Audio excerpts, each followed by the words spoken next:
Hello everyone, welcome back to free initiative of prep IAS. और जहां पे हम लोग लेके आते हैं आपके लिए एक वीडियो सीरीज, और इस वीडियो सीरीज में हम लोग लेके आते हैं 500 most important topics for UPSC CSC prelims 2025। मैं लेके आता हूं आपके लिए ज्योग्राफी के ऐसे ही टॉपिक, और आज की इस वीडियो में ऐसे ही 5 टॉपिक हम लोग ज्योग्राफी के लिए डिस्कस करने वाले हैं।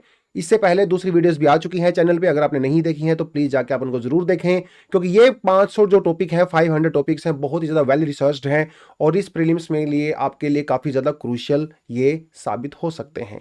तो आज की इस वीडियो में जो पहला टॉपिक होने वाला है वो है इनर कोर का।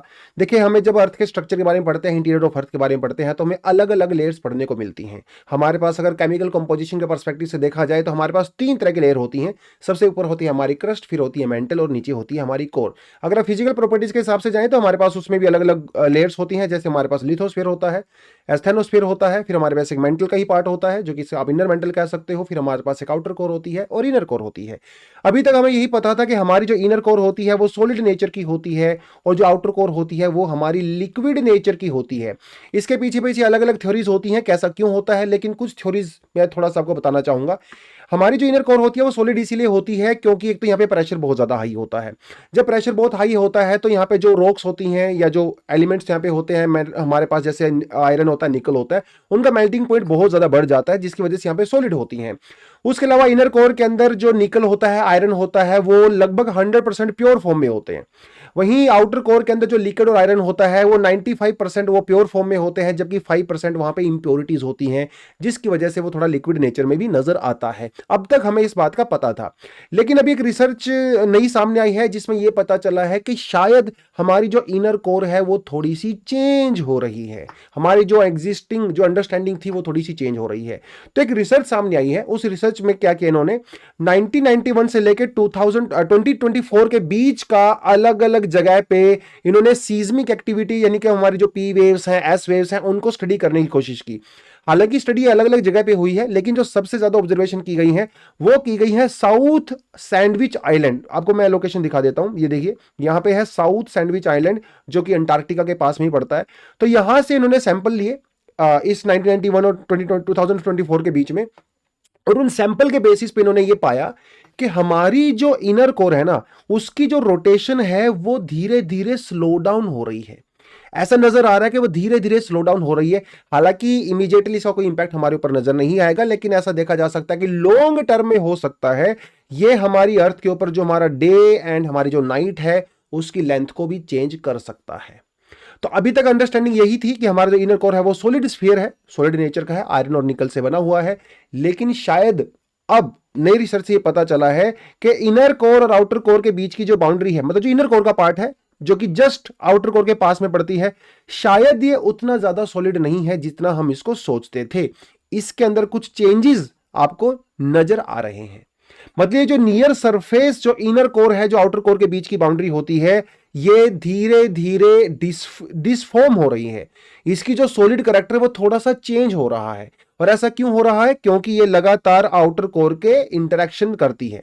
जब उसे इंटरेक्शन करती है तो थोड़ा हीट एक्सचेंज होता है, और थोड़ा सा इसका जो सॉलिड करैक्टर था हल्का सा चेंज हो रहा है। तो ये अभी देखिए इसका पीयर रिव्यू होना बाकी है लार्ज स्केल पे। अभी आप इसको 100% श्योरिटी के साथ नहीं कह सकते हो। देखिए हम लोग इनर कोर में जाके रिसर्च तो नहीं कर सकते। जो सीज्मिक वेव्स हम लोग रिसीव करते हैं, पी वेव, एस वेव, उनको ही रिसर्च करके थोड़ा हमें पता चलता है कि इनर कोर के अंदर क्या है।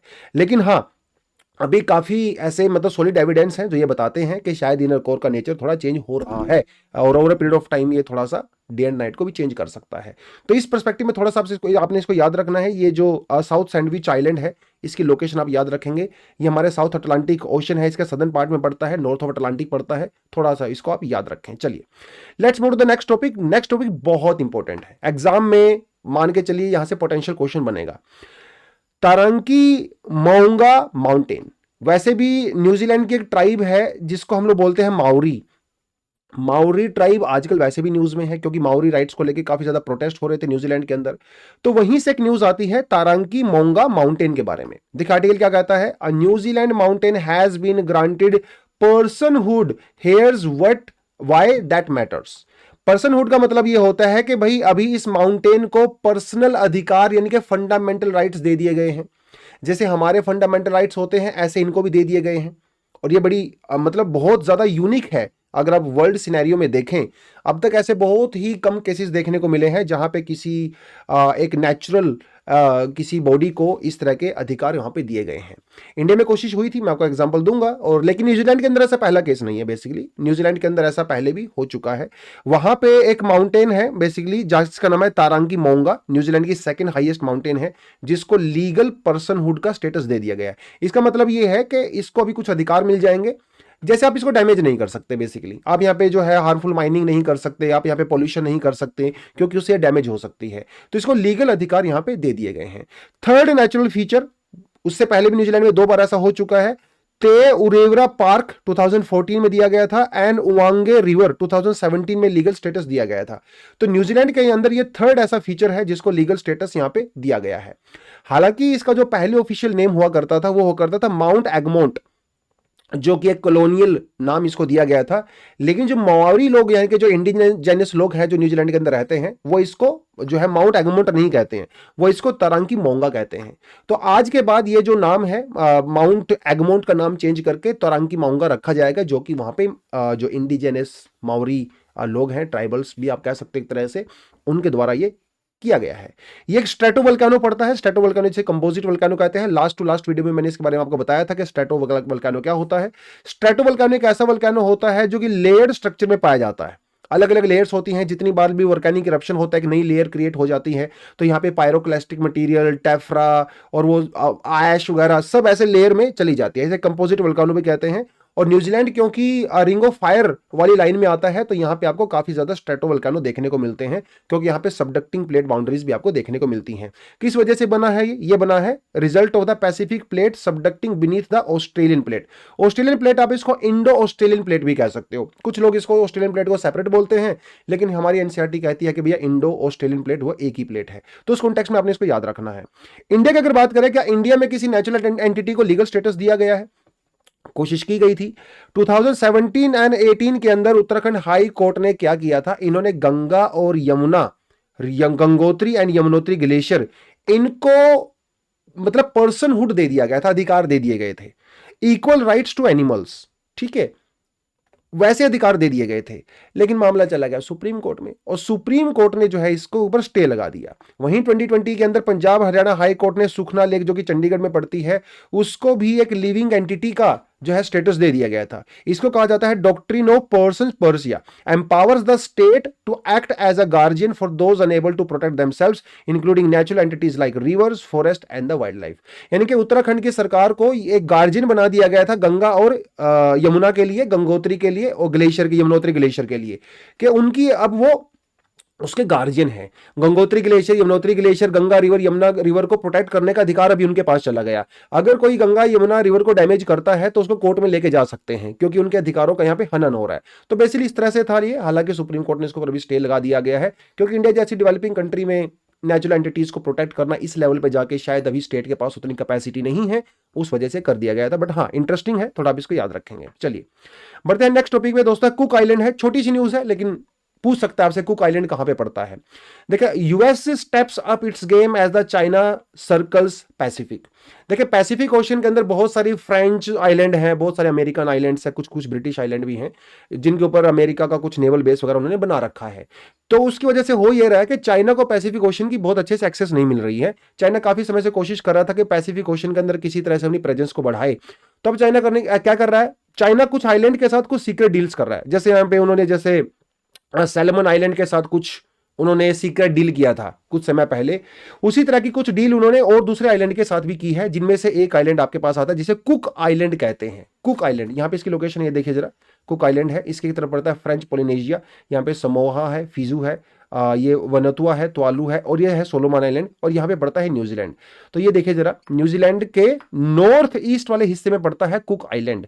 और कुक आइलैंड जो है वो न्यूजीलैंड का एक एसोसिएट, एक, वैसे तो ये सेल्फ गवर्निंग बॉडी है, लेकिन कुक आइलैंड को प्रोटेक्ट करने की जो जिम्मेदारी है वो एक्चुअली न्यूजीलैंड की है। उससे कॉन्स्टिट्यूशन के अंदर भी ऐसा लिखा हुआ है। इन्होंने पैक्ट किया था कई साल पहले, जिसे फ्री एसोसिएशन कहते हैं, जिसमें जो कुक आइलैंड है वो न्यूजीलैंड गवर्नमेंट का प्रोटेक्टरेट है एक तरह से, उस तरह से ये किया गया था। लेकिन चाइना जो है, क्योंकि अपनी प्रेजेंस बढ़ाने की कोशिश कर रहा है पैसिफिक ओशन में, तो उसने कुक आइलैंड के साथ कुछ सीक्रेट डील किया था, और उसके जवाब में अमेरिका अभी यहाँ पे थोड़ा सा ज़्यादा एक्टिव हो गया है। उस कॉन्टेक्स्ट में अपने कुक आइलैंड को याद रखना है। तो पैसिफिक ओशन के अंदर पड़ता है, नॉर्थ ईस्ट ऑफ न्यूजीलैंड है और न्यूजीलैंड के साथ ही बेसिकली एसोसिएटेड है। तो it is located in the South Pacific Ocean between the Tonga in the west and the French Polynesia in the east. हमने देख ही लिया है, इसके एक साइड में टोंगा है और एक साइड में जो है फ्रेंच पोलिनेशिया है। और टोंगा के अंदर भी कुछ समय पहले वोल्केनिक इरप्शन भी हुआ था। और इसके अंदर छोटे छोटे से 15 आइलैंड आते हैं, जिनमें से जो 6 आइलैंड हैं वो नॉर्थ की तरफ पड़ते हैं, उनका नाम यहाँ पे दिया गया है। और 9 जो आइलैंड हैं वो थोड़ा सा साउथ की तरफ पड़ते हैं, जिनका नाम यहाँ पे दिया गया है। इसकी जो कैपिटल सिटी है वो है अवारुआ। तो थोड़ा सा आपने इस कॉन्टेक्स्ट में इसको देखना है। यहाँ पे टोंगा है, समोआ है, किरिबाती है, कुक आइलैंड है, फ्रेंच पोलिनेशिया है। थोड़ा लोकेशन आप इनकी देखोगे नॉर्थ साउथ ईस्ट वेस्ट की तरफ से जिस तरह से ये पड़ता है। तो ये न्यूजीलैंड के साथ एसोसिएटेड नहीं है, सॉरी ऑस्ट्रेलिया के साथ नहीं है, न्यूजीलैंड के साथ एसोसिएटेड है। थोड़ा सा उस कॉन्टेक्स्ट में आप इसको याद रखेंगे। चलिए let's move to the next topic. Next topic आता है ग्वाटेनामो बे। वैसे भी काफी ज्यादा न्यूज में रहता है। और एक्सप्रेस क्या कहता है, देखिए, Trump orders setting up the migrant detention centre at the Guantanamo Bay. तो जिस तरह से भैया जब से ट्रंप आए हैं अमेरिका के अंदर, तो उन्होंने जो इलीगल माइग्रेंट्स अमेरिका में उनके ऊपर क्रैकडाउन करना शुरू किया है। बहुत सारे ऐसे ही इमिग्रेंट्स को उन्होंने इंडिया में भी भेज दिया है, कोलंबिया में भी भेज रहे हैं। अलग अलग जगह से लोग अमेरिका में इलीगल जाने की कोशिश करते हैं। तो ये क्या कर रहे हैं, उनको पकड़ के वापस भेज रहे हैं। लेकिन कुछ कंट्री ऐसी होती हैं जो उनको एक्सेप्ट नहीं करती हैं। जैसे इंडिया के अंदर बहुत सारे बांग्लादेशी इलीगल इमिग्रेंट्स हैं, अगर आप उनको वापस भेजोगे तो बांग्लादेश उनको एक्सेप्ट नहीं करता है। इसी तरह से बहुत सारी कंट्री ऐसी हो सकती हैं जो अपने इलीगल इमिग्रेंट्स को एक्सेप्ट नहीं करती हैं। तो इन्होंने कहा कि भैया उसको हम लोग अमेरिका में नहीं रखेंगे, उनको हम लोग कहीं और भेजेंगे। अमेरिका के जेल में भी नहीं रखेंगे, उनको हम लोग दूसरी जेल में भेजेंगे जो अमेरिका ही मैनेज करता है, लेकिन वो अमेरिका की लैंड पे नहीं है, मेन लैंड पे नहीं है। और ऐसी ही एक जगह है जिसे बोलते हैं ग्वाटेनामो बे। ग्वाटेनामो बे के अंदर जैसे इंडिया का काला पानी बोलते थे ना अंडमान निकोबार के अंदर, वैसा ही कुछ कुछ है। तो यहाँ पे देखिए थोड़ा लोकेशन आपको दिखा देता हूं। यहाँ पे ये कंट्री है क्यूबा, और क्यूबा के अंदर ये एक जगह पड़ती है, यहाँ पे ये है ग्वाटेमाला। ठीक है, ग्वाटेमाला बेस को बोलते हैं। और यहाँ पे अमेरिका का एक नेवल बेस भी है। और इसके पीछे की कहानी भी काफ़ी इंटरेस्टिंग है। देखिए वैसे तो क्यूबा और अमेरिका के रिलेशन बहुत ख़राब हैं, लेकिन बहुत साल पहले जब क्यूबा के अंदर स्पेन का रूल हुआ करता था, तो तब अमेरिका ने क्यूबा के साथ मिलकर स्पेन को वहाँ से जो है भगा दिया था। Basically kind of freedom movement था वो। और तब जो है क्यूबा के बीच में अमेरिका के बीच में एक लीगल एक अग्रीमेंट हुआ था, जहाँ पे उन्होंने ये जगह जो है वो अमेरिका को दे दिया था। तो आज भी वो अमेरिका के पास है। तो यहाँ पे अमेरिका की ने एक जेल बना रखी है, और जो अमेरिका के अंदर लोग हाई प्रोफाइल क्रिमिनल्स होते हैं या इलीगल इमिग्रेंट्स होते हैं जो पकड़े जाते हैं किसी क्राइम में, उनको यहाँ पे डाल दिया जाता है।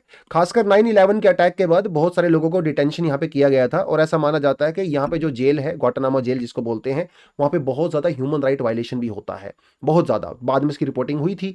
तो अब ट्रंप भाई साहब का ये कहना है कि जो इलीगल इमिग्रेंट्स हैं, हम यहाँ पे एक जेल बनाएंगे, उसकी कैपेसिटी 30-40 हज़ार करेंगे और उन लोगों को बेसिकली यहाँ पे हम लोग भेज देंगे। उस कॉन्टेक्स्ट में आपने इसको ग्वाटेमाला बे को याद रखना है।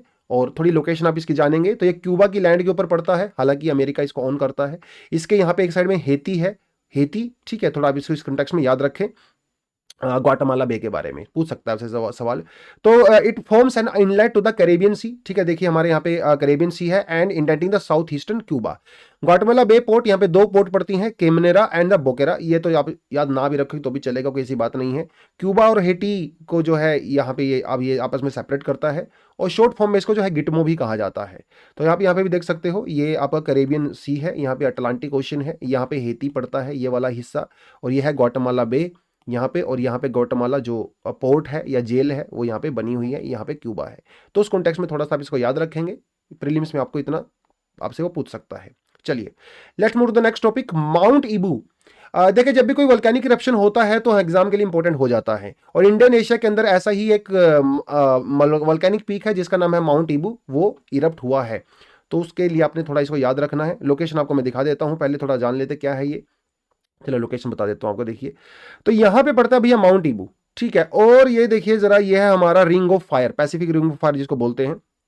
तो ये जो पूरी जगह है ये पैसिफिक रिंग ऑफ फायर का पार्ट होती है, जहाँ पे वर्ल्ड के सबसे ज़्यादा वोल्केनिक इरप्शन होते हैं। और यहाँ पे है अपना इंडोनेशिया। ठीक है, और इंडोनेशिया के अंदर देख सकते हो, इंडोनेशिया भी पैसिफिक रिंग ऑफ फायर के अंदर ही पड़ता है। और यहाँ पे दुनिया के बड़े बड़े जो वोल्केनिक पीक हैं, जैसे कराकोतोआ यहाँ पे है, तंबोरा यहाँ पे है, तो वो सब यहाँ पे पड़ते हैं। तो माउंट ईबू के बारे में थोड़ी सी इन्फॉर्मेशन, ये एक स्ट्रेटोवोल्केनो होता है। ज्यादातर जो volcano Pacific ring of fire पे होते हैं वो स्ट्रेटोवल्केनो होते हैं। स्ट्रेटोवल्केनो ज्यादातर तब बनते हैं जब एक प्लेट दूसरी प्लेट के नीचे सबडक्ट करती है, तब वो बनते हैं। तो ये है एक stratovolcano which is located on the Halmahera island, जो इंडोनेशिया का हलमेरा आइलैंड है उसके ऊपर ये पड़ता है। और वो जो स्टेट है, जो प्रोविंस है, उसका नाम है मलुकू। ये आपने थोड़ा सा याद रखना है, जो कि ईस्ट इंडोनेशिया के अंदर पड़ता है। This is one of the most isolated and the least accessible volcano in Indonesia. ठीक है, 1377 मीटर इसकी हाइट होती है अबव द सी लेवल। वैसे बहुत बड़ा आइलैंड नहीं है, 16 किलोमीटर ईस्ट टू वेस्ट है, 13 किलोमीटर जो है नॉर्थ थ्रू ईस्ट पड़ता है। पैसिफिक रिंग ऑफ फायर का पार्ट है और 2023 के अंदर लगभग 21,000 टाइम्स इरप्ट हो चुका है। हर बार ज्यादा इरप्ट नहीं होता, जब भी थोड़ी बहुत गैसेज निकलती हैं तो उसको भी इरप्शन कह दिया जाता है। देखिए, इंडोनेशिया के अंदर बहुत ज्यादा एक्टिव वल्केनोज हैं, उसकी लिस्ट यहां पे दिया हुआ है। कुछ वल्केनोज ऐसे हैं जो आपको थोड़ा सा यहां पे याद रखने हैं। जैसे जहां पे अभी की हम लोग बात करें वो ये है वाला है, माउंट ईबू यहां पे पड़ता है। ठीक है, एक जो आपको याद रखना है वो है माउंट तंबोरा। माउंट तंबोरा दुनिया का one of the most active volcano माना जाता है। एक आपने और याद रखना है जिसका नाम है कराकतोआ। कराकतोआ भी दुनिया का one of the most active volcano माना जाता है। बाकी लिस्ट यहाँ पे बहुत लंबी है, सबको आपने याद नहीं करना है, जो न्यूज में रहते हैं उसको आप याद करें। लेकिन हाँ, माउंट कराकतोआ, माउंट तंबोरा और माउंट ईबू जो कि न्यूज में है वो आप याद रखेंगे यहाँ पे। ठीक है, तो ये था थोड़ा सा माउंट ईबू के बारे में। And I think this is we have covered the 5 topics for the day. ठीक है, तो आज यहीं पे एंड करते हैं। प्रीलिम्स के लिए बहुत ज्यादा इन डेप्थ एनालिसिस की रिक्वायरमेंट नहीं होती है, लेकिन हाँ, आपको बेसिक कॉन्सेप्ट पता होना चाहिए। अगर आप सीधा माउंट ईबू को याद करोगे तो काम नहीं चलेगा, आपको इसके पीछे कॉन्सेप्ट पता होना चाहिए। वोल्केनिक इरप्शन क्या होता है, वोल्केनोज कितने टाइप के होते हैं, लावा कितने टाइप का होता है, रिंग ऑफ फायर कैसे डेवलप हुआ, प्लेट टेक्टोनिक क्या होती है, उसके साथ वोल्केनिक इरप्शन का क्या रिलेशन होता है। तो जब तक आपको अपना वो स्टैटिक पोर्शन अच्छे से नहीं पता होगा ना, तो तब तक ना ये करंट अफेयर बड़ा मुश्किल हो जाता है कि यहाँ पे स्ट्रेटोवोल्केनो क्यों बन रहा है, यहाँ पे फिशर वोल्केनो क्यों नहीं बन रहा है। तो एक बार हमारी जो एनसीईआरटी है या जीसी लोग है, वहाँ पे जो बेसिक कॉन्सेप्ट है प्लीज आप वो क्लियर करें। उसके बाद अगर आप करंट अफेयर पढ़ोगे तो पढ़ने में मजा भी आएगा और उस इन्फॉर्मेशन को आप रिटेन भी कर सकते हो बेसिकली लंबे समय के लिए। और थोड़ा सा अगर आप उसको मैप वर्क के साथ करोगे तो 2 नंबर आपके फ्री में हो जाते हैं। तो चलिए दोस्तों, आज के टॉपिक इतने ही हैं। दूसरे वीडियोस भी चैनल पे आ चुकी हैं बहुत सारी, अगर आप वो नहीं देखे तो प्लीज वो जरूर देखें और पूरी सीरीज को देखें बेसिकली, तभी आपको मैक्सिमम बेनिफिट यहाँ पे मिलने वाला है। चलिए, तो आज वीडियो को यहीं पे एंड करते हैं। Thank you very much, all the best, जय हिंद।